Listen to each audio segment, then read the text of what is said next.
시우님 안녕하세요. 제 문제로 이메일 상담 들어봅니다. 양식대로 사연 작성 드리자면 29살 여성 내담자고요. 31살 전남친이고 둘 다 서울에서 일하고 있는 직장인입니다.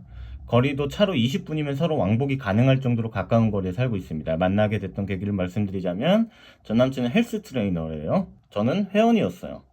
직접적인 코칭을 받은 건 아니라서 마주치면 인사 정도만 하는 사이였는데 인사 정도만 하고 지내다가 전남친이 마실 걸 가져다 주고 대화를 한 적이 있는데 헬스뿐만이 아니라 취미생활도 어느 정도 맞는 부분이 많아서 친해지게 되었고 따로 만난 적도 있었어요.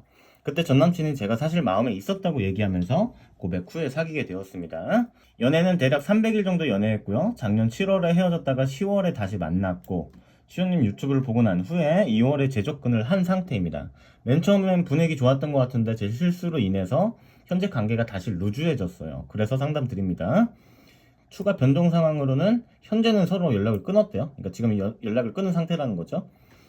연애했을 당시 주로 다투게 되었던 원인은 저는 어떤 문제는 바로바로 풀고 해결해야 되는 성격이고 전 남친은 나중에 얘기하자고 회피하는 성격이었습니다. 그로 인해서 별 문제 아닌 것으로 문제가 크게 번지는 상황이 많았고 결국 이별까지 가게 된 케이스예요. 제가 이 부분에 대해서 예전에 설명드린 적이 있는데 이거는 그냥 무작정적으로 여러분이 그냥 성격의 문제라고 보기에는 어려워요. 그러니까 그런 스타일의 성격이라서 그런 게 아니라 그냥 여러 가지 이해관계가 있는 거예요. 사실은 그냥 미성숙해서 그런 거예요. 어떤 문제가 있을 때 바로바로 풀고 해결하고 싶은 건 누구나 마찬가지입니다. 당연한 거야. 다 해결이 됐으면 좋겠지. 누가 갈등이 있으면 좋겠는 사람이 어디 있습니까, 세상에. 어떤 문제에 있어서 그래서 여러분이나 상대방이나 어떤 정확한 해결점이나 방향이 있으면 서로 이렇게 해보자 결정 내리고 즉각 해결점이 나오면 참 좋겠지만 똑같은 문제였어서 여태 해결되지 않았던 문제였기 때문에 뭔가 생각이 더 필요할 수도 있는 거고 당장 지금은 뭔가 혼란스러운 감정이 줄 수도 있는 거고 감정이 정리되지 않은 상태이거나 또는 나의 감정 표현이 서툴기 때문에 당장 얘기하기보다 시간이 필요하다고 상대방 입장에선 얘기할 수도 있거든요. 그래서 시간이 필요한 거거든. 그런데 단순히 여러분은 이 문제를 빨리 해결하고 싶은 스타일이라기보다는 그냥 불안해서 그런 거겠지. 의존하는 거예요. 그래서 상대방이 그냥 이 문제에 대해서 회피하는 스타일이다? 이렇게 보기보다는 어떠한 문제로 이런 일이 일어났는가가 중요하겠고, 이렇게 감정에 있어서 많은 이해관계가 있어서 그런 거예요. 그런데 상대방의 감정을 존중하지 않고 계속해서 작은 문제로 인해서 상대방이 회피만 한다고 생각해서 몰아붙이게 되면 이게 쌓이고 쌓이면 상대방 입장에서 무슨 생각이 들게 되냐면 내가 감정 쓰레기통인가 라는 생각이 들기 시작하고 결국엔 우린 정말 맞지 않는구나, 헤어져야 되는구나 라는 생각이 들 수밖에 없어요. 여러분 많이 듣고 오는 소리잖아요 이거. 제가 많이 설명드렸잖아요. 그래서 성격의 차이의 어떤 문제랄까, 그렇게 생각하기는 어렵고 단순히 그 상황에 대한 이해관계의 문제일 확률이 높다. 감정적으로 서로 미성숙해서 그랬을 확률이 높다라는 겁니다. 자그마한 문제로 서로 고성까지 지르고 싸운 적도 많고 제가 왜 도망가냐고 하면 계속 저한테 똑같은 소리를 한다고 질린다고 얘기하고 저는 그걸로 또 화가 나고 반복됐던 것 같아요. 그러니까 서로 감정에 대한 존중이 없는 거잖아요. 뭐 도망가고 말고 똑같은 소리를 하고 말고 이런 문제가 아니라 감정에 대한 존중이 없는 거예요. 왜냐면 내 감정만 중요했던 거니까 이렇게 행동하는 거잖아. 이게 요즘 뭐 어떻게 싸워요? MBTI로 싸우죠? 마치 T와 F의 싸움처럼. 개똥 같은 소리죠. 진짜 개똥 같은 논리로 사람들이 구분지어서 또 싸우고 있는데 T랑 F의 문제가 아니다. 뭐 공감을 해주고 공감을 안 해주고 그런 개똥 같은 논리가 아니라 그냥 단순히 자기 감정에 대해 미성숙해서 다른 사람의 감정에도 미성숙하게 반응하는 것일 뿐입니다. 결국 전 남친에게 새벽에 장문의 카톡이 왔고 이 남자 장문의 카톡도 보내주셨는데 제가 아까 얘기한 거 똑같이 얘기해요. 어느 순간 내가 감정 쓰레기통이 된 기분이라고 안 맞는 것 같다는 얘기를 똑같이 합니다.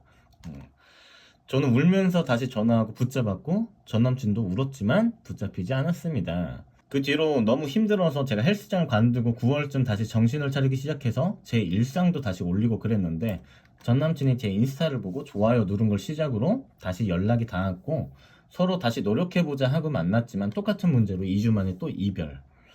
시우님 유튜브를 봤을 때가 아니라서 노력의 문제가 아니라는 걸 알았어야 했는데 서로 또 감정적으로만 제외했었고 저 스스로 많이 변했다고 생각했는데 지금 돌이켜보니 미성숙했고 똑같았습니다. 너무 힘들어서 안 그래도 제가 마른 편인데 살이 10kg가 빠져서 거의 미라처럼 생활하고 있다가 시호님 유튜브를 접하게 되었고 정신적으로 뭔가 안정이 되기 시작하면서 어느 정도 삶을 되찾은 것 같아요. 정말 감사한 마음뿐입니다. 그러다가 다시 어느 정도 괜찮아지니 지금쯤 연락해도 되지 않을까 싶어 2월쯤에 연락했고 전 남친은 생각보다 연락을 잘 받아서 놀랐어요. 10월에 헤어질 때 서로 욕까지 하고 헤어졌는데 이렇게 연락 받으니까 의외더라고요. 조만간 얼굴 한번 보자는 연락을 끝으로 제가 4일 정도 뒤에 뭐 하냐고 카톡했고 일 중이라고 해서 끝나고 오랜만에 가볍게 맥주나 하자고 했는데 요즘 좀 몸이 힘들고 대회 준비를 하느라 다음에 보자고 하더라고요. 그렇게 제가 약속을 한 번 더 2주 정도 뒤에 잡았는데 대회도 끝났을 텐데 한잔 하자고 하니 자기가 이번 주는 안 될 것 같고 다음 주쯤 스케줄 될 때 연락 주겠다 했어요. 그리고 기다렸는데 연락이 없어서 이번 주 안 보는 거야? 라고 물어보니까 좀 바쁘네 점점점 이렇게 보내길래 좀 서운한 티를 냈습니다. 일단 사연은 여기서 잘라도 될 것 같고요. 이거 진짜 제가 작업할 때 하지 말라던 행동 중에 하나죠. 일단 첫 번째로 데이트 약속 잡을 때 약속 잡는 방법도 문제가 됐죠. 근데 방법에 대해서는 제가 많이 말씀드렸으니까 방법론은 패스하고 여러분이 기다리는 입장이 되면 안 된다고 많이 말씀드렸어요. 여러분이 약속을 제안하고 상대방이 시간이 안 될 것 같아서 날짜 다시 잡자고 상대방이 기다려달라고 말했는데 여러분이 거기에다 대고 언제 연락 줄 거야? 라고 이렇게 보챈다거나 알았다고 기다리는 입장이 되면 여러분의 가치가 땅바닥으로 추락하게 돼요. 나는 계속 네 연락만 주구장창 기다리고 있어 라는 태도가 되기 때문에 항상 결정해주는 역할이 되는 게 중요하다. 여러분이 즉 결정권자다라고 생각하고 행동하는 게 중요하다고 말했습니다. 그래서 지금 사연도 예를 들어드리면 일단 약속 잡는 방법에 대한 이 방법론도 문제가 됐지만 상대방이 직접적으로 불편하니까 우리 보지 말자라고 얘기한 건 아니기 때문에 상대방이 상황적으로 만약에 저렇게 이번엔 좀 힘들 것 같고 다음 주쯤에 다시 연락 줄게 라고 얘기를 하게 되면 여러분이 굳이 거기에다 대고 계속 약속을 잡기 위해서 기다리는 행동을 하고 또는 강요를 하는 행동을 하기보다는 요즘 바쁜 거야? 그럼 볼일 봐 괜찮아 꼭 다음 주가 아니어도 되니까 서로 다음에 여유 될 때 보면 되지 뭐 내가 다음에 여유 될 때 다시 연락할게 라고 얘기를 하셔야 이런 행동들에 대한 학습을 시켜놓게 되면 상대방이 오히려 여러분의 선택을 받아야 되고 상대방이 결정을 기다리는 입장에 놓이게 돼요. 그러니까 멘트가 문제가 아니라 이런 태도에 대한 문제야. 작업에는 변하지 않는 룰들이 존재해요. 바로 어떤 거냐면 여러분이 어떠한 욕구를 이렇게 타인에게 제안할 수 있어요. 잘못된 게 절대 아니에요. 그 부탁을 작은 것부터 결국엔 큰 것까지 들어주게 만드는 게 작업이라는 것의 한 형태고 원리예요. 하지만 꼭 이 작업을 위해선 지켜야 되는 변치 않는 룰이 존재해요. 빠져줘야 될 땐 빠져줘야 되는 거야. 강요해선 안 돼요. 서운해해선 안 돼요. 내가 선택하는 입장이기 때문에 상대방이 사정이 안 된다면 내가 다음에 제안한다고 생각하고 상대방의 영역에서 나가줄 줄도 알아야 되는 거예요. 그게 선택권자고 작업자예요. 여러분이 생각해 보세요. 어떤 물건을 팔려고 하는 사람인데 여러분이 현관문 앞에서 설명 듣다가 좀 그런데 좀 안 살게요. 다음에 살게요. 이러는데 계속 현관문 열고 비집고 들어온다고 생각을 해봐요. 기분 어떨 것 같아요, 여러분? 물건을 팔려면 내가 마케팅 방법도 바꿔보고 다르게 제안도 해봐야 되는 거야. 다만 중요한 건 아까도 말했다시피 강요를 해서는 안 되고 나가줄 땐 나가줄 줄 알아야 되는 거예요. 나가줬을 땐 일체의 서비스 제공은 하지 말아줘야 되는 거고요. 그게 적극적이지만 무관심한 태도예요. 작업은 이런 절대적인 룰이 존재하는 거예요. 이 룰에서 벗어나시면 작업이 될 확률도 엄청나게 떨어지고 망할 가능성이 높아지게 돼요. 상대방 입장에서 좀 바빠서 안 될 수도 있고 여러분을 만나기에 좀 작업이 잘못돼서 불편하다거나 마음의 준비가 안 됐을 수도 있어요. 그래서 상대방이 만나는 것에 있어서 고민에 빠지면 아니야 괜찮아 강요하는 거 아니야 네 영역에서 잠시 나가줄게 라는 태도가 필요하다는 거야. 근데 제외하시는 분들은 특히나 이런 부분들이 너무 부족해요. 좋아하는 마음만 너무 커져 있다 보니까 본인의 욕구대로 움직여주지 않았을 때 서운한 티를 팍팍 내거나 감정적으로 행동을 한다거나 그냥 상대방이 연락해줄 때까지 주구장창 기다리는 행동만 이렇게 한다거나 이런 경향이 엄청나게 많습니다. 그러니까 이건 작업이라고 볼 수가 없는 거예요. 그냥 매달리는 거지. 이 사연도 똑같은 거야. 울고불고 감정적으로 행동하는 것만 매달리는 게 아니야. 이렇게 행동적으로 매달리고 있다라는 게 전부 다 상대방은 느낄 수 있습니다. 이거 제가 데이트 약속 잡는 방법이라든가 영상에서 설명드렸던 거야. 그런데 자기 자신들의 상황으로 딱 넘어가잖아? 이렇게 행동을 잘 못하는 거예요. 왜냐면 항상 시뮬레이션만 그리니까. 그래서 항상 시뮬레이션보다 실전이 필요한 겁니다.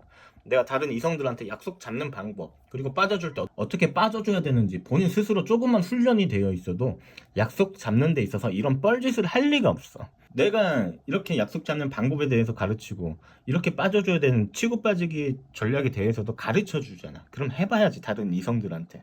응? 그래야 이 사람이 말하는 게 진짜로 이렇게 잘 되는구나. 응? 시온님이 말하는 게 정말 확률적으로 높고 이런 식으로 작업을 하는구나. 시행착오도 겪어봐야 하는 거고. 응?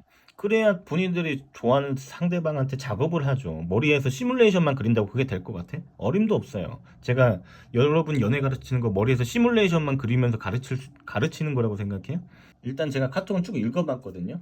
상대방이 갑자기 이 남자애가 연락이 끊어지고 잠수를 탔어요. 근데 루즈해지고 갑자기 불편해져서 가치가 떨어져서 연락을 안 한 거야. 그냥 루즈해진 거지. 이거 자꾸 매달리는 포지션으로 아무 의미 없이 연락하고 약속을 계속 이상하게 잡으려고 하다 보니까 서로 분위기가 다운돼 버린 거죠. 4월 초부터 시작해가지고 답장이 반나절 만에 연락 오고 이러는데 이건 이미 그때부터 작업이 망했다는 거야. 이건 2개월 정도 뒤에만 다시 연락하시고 약속 잡는 방법이라든지 그리고 제가 아까 말씀드린 부분만 참고하시고 행동하시면 데이트도 충분히 가능하실 거예요. 그래서 조금만 차분히 기다리시고 연락해 보세요. 자, 그럼 사연 분석은 여기서 마치겠고요. 연애 비타민 시온이었습니다. 감사합니다.